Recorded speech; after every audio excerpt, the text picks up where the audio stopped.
All of our guys and girls on the ground now are all using tablets. They're all digital. They're all on BIM 360. They're all querying the 3D model. 2D drawings really aren't. They're still a deliverable, obviously, for our client. But we don't generally use them. We don't measure on site anymore. Everything's set out with the Total Station technology and our precision setting out system.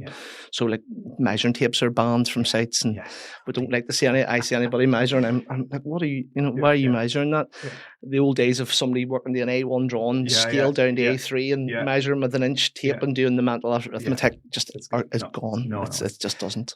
You would say it's gone, but I'm not too sure, because if coming from a quantity surveying background, in certain countries that MEP factor is something that is kind of pushed to the side and outsourced. No, that's the engineering consultant responsibility. We don't need to quantify that. We'll get a PC sum and put that into our bills of quantities, and it's all kind of CSA or that kind of architectural, civil and structural piece for us. The complexities we have now today in every single building we're building, not just hospitals and data centers, but even our homes, require this huge uplift in understanding of MEP. What we've noticed is that it's one of the design areas that's, I guess, a little poor in its development.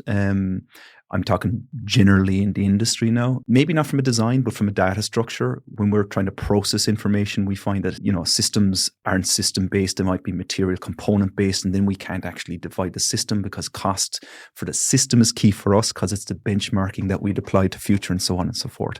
And all of that aspect of it is, we find is a bit of a challenge. So really, are we producing good quality designs at the moment? Or is it a case that there's a few outliers, a few trailblazers like yourselves that are actually doing good quality and everything else is just business as usual?